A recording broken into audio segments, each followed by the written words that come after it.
할렐루야.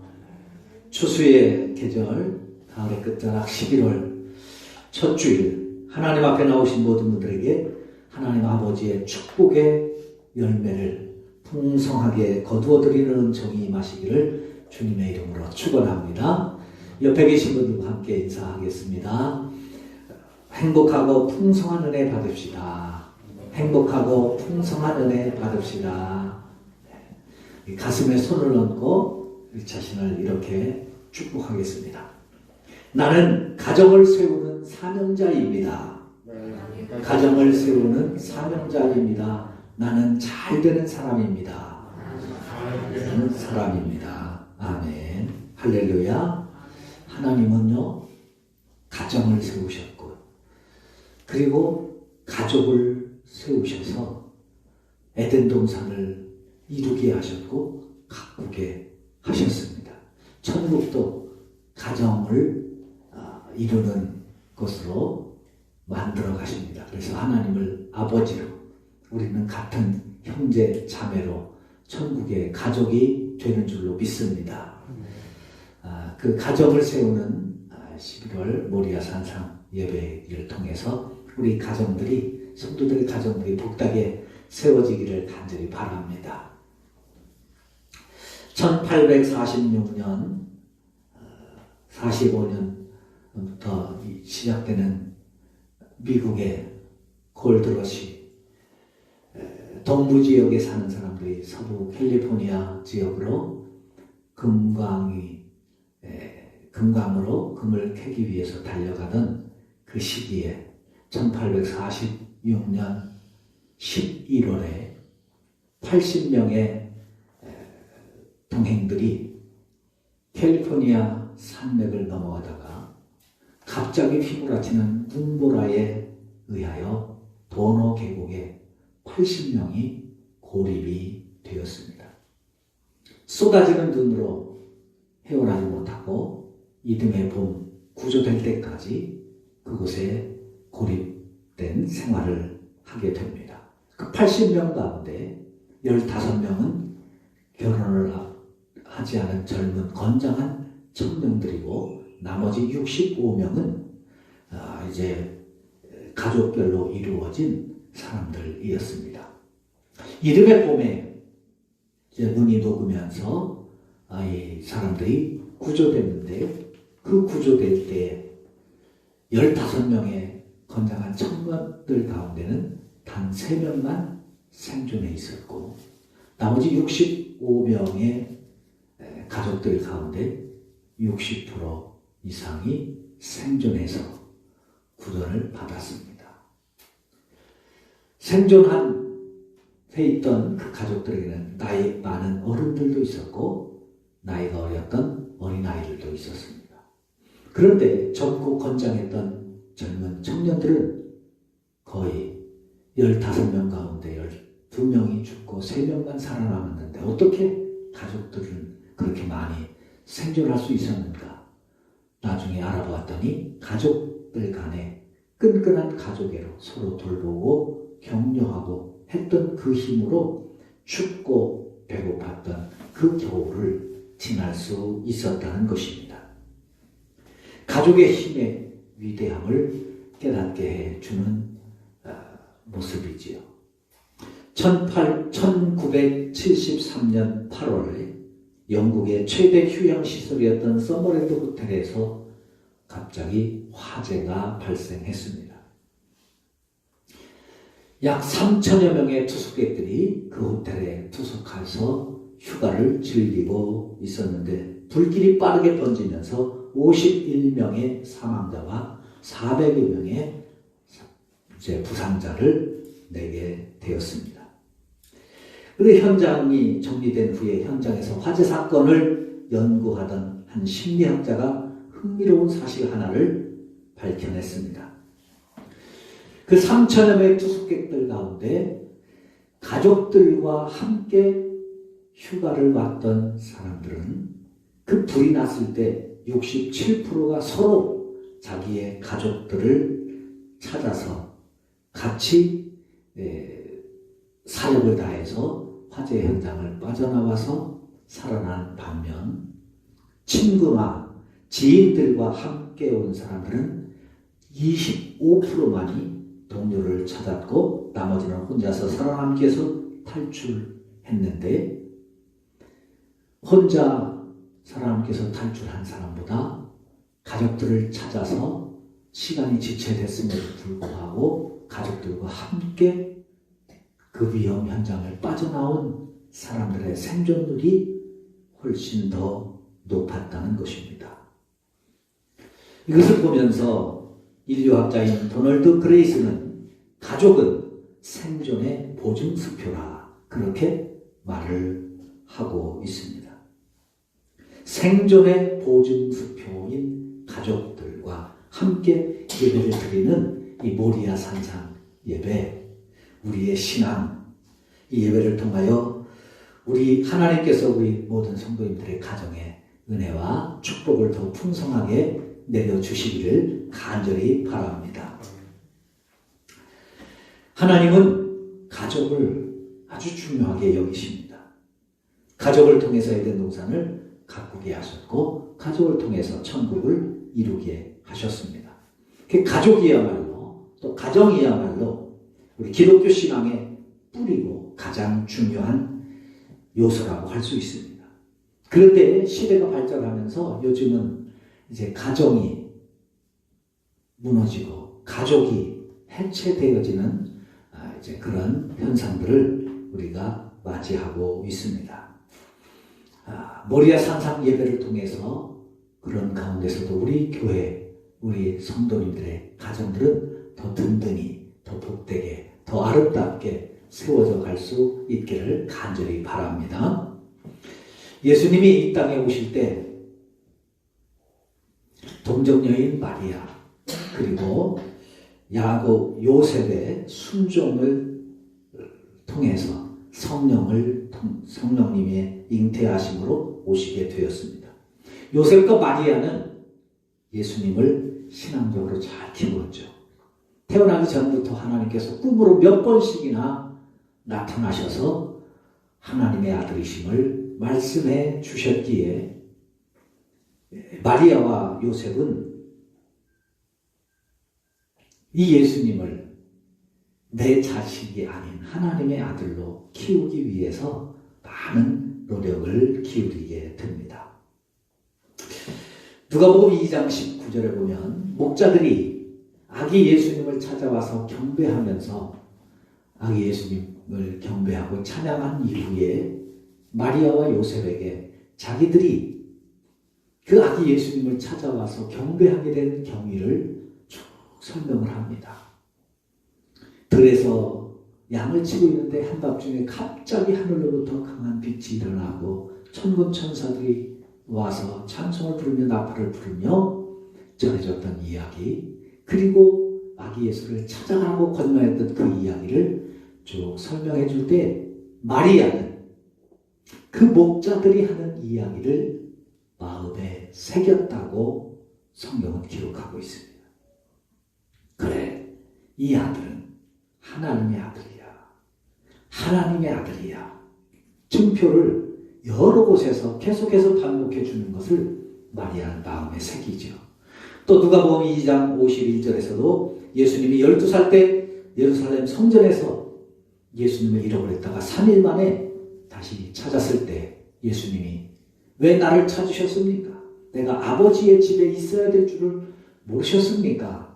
라고 말씀하시는 그 예수님의 말씀을 다시 12년 만에 예수님 어머니 마리아는 마음에 두고 새기며 그래, 이 아들은 하나님의 아들이지. 그렇게 인식하며 이제 예수님을 양육하게 됩니다. 이렇게 예수님을 잘 키우기 위해서 노력했지만 예수님의 가족으로 살아간다는 것이 그렇게 넉넉한 것은 아니었습니다. 더군다나 유대 역사가 요세푸스에 의하면 예수님의 아버지인 요셉은 일찍 세상을 떠납니다. 그러면 마리아가 예수님과 4명의 남동생, 그리고 성경에 보면 그 누이들이 있었다고 하는데 누이들이 몇 명이었는지는 기록하지 않습니다만은 누이들이라고 그러니까 최소한 한 명은 아니죠. 2명 이상일 거예요. 그러면 여동생 2명까지 7명의 자녀를 마리아 혼자 키우는 거예요. 얼마나 많은 고통과 또 어려움과 아픔이 있었겠습니까? 그렇게 예수님을 키웠는데 예수님은 첫째잖아요. 첫째 아들이 이제 장성했어요. 그러면 마리아는 무슨 생각을 했을까요? 내가 이렇게 어렵게 남편도 일찍 여의고 이 애들을 이렇게 키웠는데 이 첫째 아들이 보통의 아니잖아요. 하나님의 아들이잖아요. 그 하나님의 아들을 위해서 내가 처녀의 몸으로 목숨을 걸고 낳았고 이렇게 키워서 이제 장성했으면 거기에 대한 보상으로 이제 큰아들이 큰아들 노릇하면서 동생들을 잘 키우고 더군다나 그는 하나님의 아들이니 동생들을 더 복되게 잘되게 이끌어주면서 공부하고 또 좋은 길로 갈 수 있도록 좋은 특혜를 주고자 하는 그런 기대감, 그런 소망 갖지 않았겠습니까? 그런데 예수님이 성인이 되어서 30살이 되었을 때 갑자기 느닷없이 집을 떠납니다. 그것도 하나님의 일을 하겠다고 말이죠.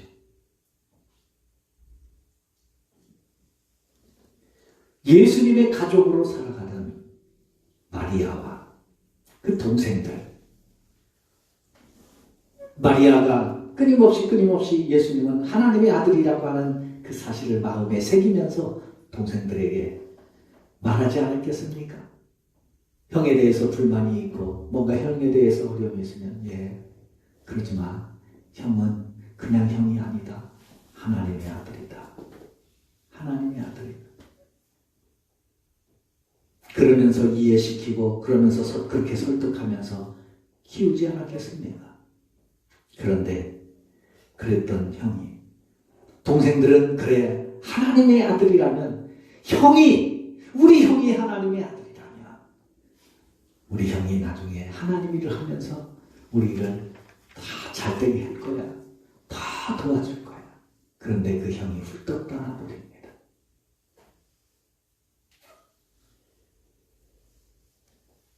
그리고 복음을 전하기 위해서 이곳저곳 달려다닙니다. 그런 모습을 본 동생들은 어땠을까요? 요한복음 7장 5절에서 그 동생들을 향해서 이렇게 말합니다. 이는 그의 형제들까지도 예수를 믿지 아니함이러라. 동생들이 안 믿는 거예요. 다른 사람들은 다 믿어도 동생들은 안 믿는 거예요. 형이 하나님의 아들이라며 형이 하나님의 아들이라며 아니 우리 형이 하나님의 아들이면 그 좋은 능력을 가지고 먼저 우리 집 세우고 먼저 우리 앞길 좀 닦아놓고 보리떡 5개와 물고기 2마리로 5,000명을 먹이는 것처럼 우리 가정 세우고 그렇게 해주면 누가 뭐래요? 그리고 가서 복음을 전하는 누가 뭐라겠어요? 그런데 그렇지 않은 형들을 보면서 예수를 믿지 않는 거죠. 예수님의 가족으로서 받았던 상처들입니다. 마가복음 3장 21절에 보면 예수의 친족들이 듣고 그를 붙들러 나오니 이는 그가 미쳤다 함이더라. 심지어 모든 사람들이 그런 예수님이 미쳤다고 말하는 거예요. 미쳤지. 교회 일도 좋지만 집안일은 세우고 해야지. 하나님 믿는 것도 좋지만 그래도 그건 너무한 거 아니냐. 하나님에게 미친 거 아니냐. 예수 믿는 거 좋아. 그렇지만 꼭 그렇게까지 해야 되느냐. 이런 소리들이 들리는 거예요.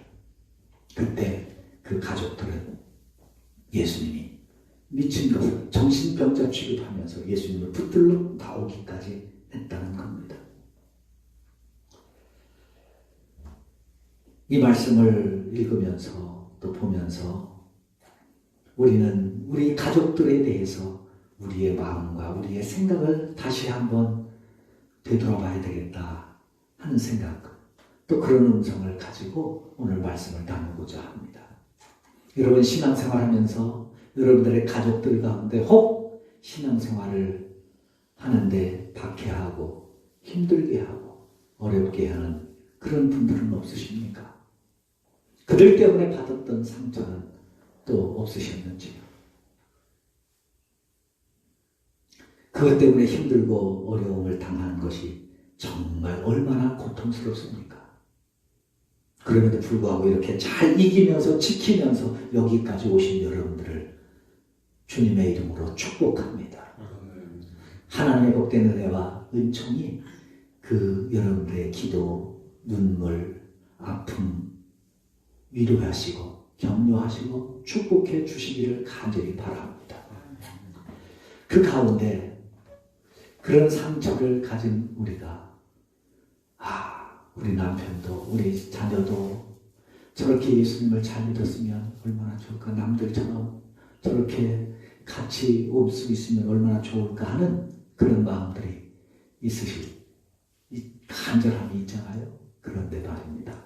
오늘은 그런 우리의 마음보다 예수 믿지 않고 도리어 우리를 핍박하고 우리를 박해하는, 아직도 예수님을 잘 믿지 못하는, 우리의 기대에 미치지 못하는 수준에 있는 그 사람들의 마음을 한번 돌이켜보면 어떨까, 헤아려보면 어떨까 하는 생각을 갖게 되었습니다. 언젠가 우리 권사님 한 분 중에 이제 그런 말씀을 하시는 것을 듣고 제가 마음에 그 말이 마음에 새겨졌습니다. 뭐냐 하면 애들이 어릴 때인데, 이제 애들이 어릴 때니까 이제 장로님 그 권사님들도 이제 나이가 젊었을 때이죠. 그때는 정말 어려웠잖아요. 그 어려움 중에 신앙생활 하면서 그래도 하나님 앞에 열심히 신앙생활을 하시는 거예요. 그 신앙생활 할 때 어려울 중에 한 푼 두 푼 모아서 정말 하나님 앞에 정성된 믿음으로 헌금도 하고 갔잖아요. 그런데 그렇게 열심히 기도하면서 신앙생활을 했는데 나중에 애가 커서, 자녀가 커서 그러더래요. 엄마, 내가 왜 교회 안 나가는 줄 알아? 나 초등학교 다닐 때 내가 그렇게 육성회비나 이런 거 되고 그럴 때 어렵게 돈을 다 주셨지만, 그런데 그 힘든 중에도 헌금한다고 어머니가, 아버지가 그렇게 하실 때 그거 나 과자 사 먹겠다고 돈 100원만 50원만 할 때 안 주시고 그거 헌금하겠다고 하는 그 모습 보면서 나 상처받아서 그러더라는 거예요. 이 설교를 준비하는데 그 오래전에 들었던 그 이야기가 제 기억 속에 떠올랐어요. 그래서 그렇구나. 예수님의 동생들이 예수님을 안 믿은 것처럼 우리 가족들 중에도 우리가 신앙생활하면서 우리가 그들을 보면서 안타까워하고 힘들어하는 것처럼 그들은 하나님을 모르니, 그들은 믿음이 없으니, 그들은 신앙이 없으니 우리가 신앙생활하는 모습을 보면서 야, 너 미쳤지? 그렇게 신앙생활하냐 하면서 그들도 상처를 받을 수 있었겠구나 하는 마음을 우리가 가져보자는 겁니다. 그리고 그들을 위해서 한번 안타까운 마음으로 기도하면서 11월 첫 주일 모리아 산상 예배를 드리면서 우리 가족을 위해서 사랑하는 마음을 가지고 한 번 더 기도할 수 있는 시간이 될 수 있기를 바랍니다. 오늘 본문 46절, 47절에 보면 중요한 단어가 두 반복됩니다. 예수께서 우리에게 말씀하실 때 그의 어머니와 동생들이 예수께 말하려고 밖에 섰더니 예수님의 어머니와 예수님의 동생들이 예수님을 찾아왔는데 밖에 서 있습니다. 47절에서 다시 반복합니다. 한 사람이 예수께 여짜오되 부서서 당신의 어머니와 동생들이 당신께 말하려고 밖에 서 있나이다. 마리아는 예수님을 낳은 예수님의 어머니입니다. 천주교에서는 예수님의 어머니를 거룩한 어머니라고 해서 성모로 추앙을 하고 심지어 그 앞에서 기도까지 할 만큼 그를 높여주는 어머니 마리아였습니다. 예수님의 동생들은 가장 예수님과 가까운 지금 거리에서 예수님의 말씀을 들으면서 예수님의 모습을 볼 수 있는 동생들이었습니다. 그런데 그런 가족들이 중요한 건 주 예수님께서 복음을 전하시는데 밖에 있었다는 겁니다. 말씀 밖에, 말씀이 전해지는 공간 밖에, 집 밖에, 복음이 전파되어지는 복음 밖에, 은혜가 임하는 은혜의 밖에 있었다는 겁니다. 밖에 있으면 예수님의 어머니라 할지라도, 예수님의 친족이라 할지라도, 동생들이라 할지라도 구원은 없습니다. 성경은 이 복음 안에 있는 것과 복음 밖에 있는 것의 차이를 너무나 극명하게 말씀해 주고 있습니다. 아무리 가족이라도 복음 밖에 있으면 안 됩니다. 말씀 밖에 있으면 안 됩니다. 천국 밖에 있으면 안 됩니다. 속히 안으로 들어올 수 있어야 합니다. 고린도후서 5장 17절. 그런즉 누구든지 그리스도 안에 있으면 새로운 피조물이라. 이전 것은 지나갔으니 보라 새 것이 되었도다. 누구든지 안에 있어야 새로운 피조물이 됩니다. 아무리 훌륭하고 아무리 귀하고 아무리 존귀해도 밖에 있으면 새로운 피조물이, 하나님의 자녀가, 예수님의 가족이 될 수 없습니다. 심지어 평생 강도짓을 하고 살다가 십자가에 못 박힌 강도도 회개할 때, 복음 안에 들어오려고 할 때 예수님은 즉시 지체 없이 말씀합니다. 내가 오늘 나와 함께 낙원에 있으리라. 그 강도가 회개할 때 예수님이 야 평생 강도짓만 하다가 그것도 붙들려서 마지막 죽는 그 순간에 회개한다고 하니까 그래 내가 참고는 할게. 네가 회개한다고 그러니까 그래 내가 생각은 해볼게. 그렇게 말씀하시지 않습니다. 지체 없습니다. 생각할 것도 없습니다. 참고할 것도 없습니다. 그는 하나님의 가족이 되어지는 것입니다. 그래서 바울의 신학사상 가운데 가장 중요한 것 가운데 하나가 그리스도 안에서입니다. 예수님 안에서. 예수님 안에서.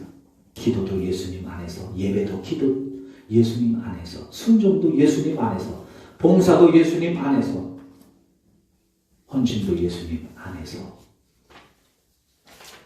그래야만 그것이 헌신이고 순종이고 예배고 충성입니다. 예수님 밖에서는 아무리 기도해도 소용이 없습니다. 그러나 단 한마디라 할지라도 예수님 안에서 기도할 때 그 기도가 능력의 기도요 축복의 기도가 되는 줄로 믿습니다. 예수님도 요한복음 15장 4절에서 말씀합니다. 내 안에 거하라. 내 안에 거하라. 내 안에 거하라. 15장 9절에서 말씀합니다. 내 사랑 안에 거하라. 내 사랑 안에 거하라. 7절에서 말씀합니다. 너희가 내 안에 거하면 나도 너희 안에 거할. 그러면 무엇이든지 원하는 대로 구하라. 그리하면 이루리라. 할렐루야. 할렐루야. 우리가 예수님 안에 거할 때에 우리가 무엇을 위해서 기도하든 하나님께서 행하신다는 겁니다. 성경은 두 가지의 가족을 말씀합니다. 하나님의 가족과 마귀의 가족입니다. 여러분은 누구의 가족이십니까? 누구의 가족으로 살기를 원하십니까? 하나님의 가족 되시고 하나님의 가족으로 예수 그리스도 안에 거하는 은혜가 있기를 바랍니다. 어떻게 하나님의 가족이 될 수 있나요? 어떻게 예수님의 가족이 될 수 있나요? 요한복음 15장 10절에서 말씀합니다. 내가 아버지의 계명을 지켜 그의 사랑 안에 거하는 것 같이 너희도 내 계명을 지키면 내 사랑 안에 거하리라. 예수님의 말씀을 지키면 예수님의 사랑 안에 거하는 것이고 예수님 안에 거하는 것이고 그것이 예수님의 가족이 되어지는 것이라고 말씀합니다. 그러므로 하나님의 말씀을 듣는 것이 중요합니다. 예배 시간에 하나님의 말씀을 듣는 것 아무것도 아닌 것 같으죠?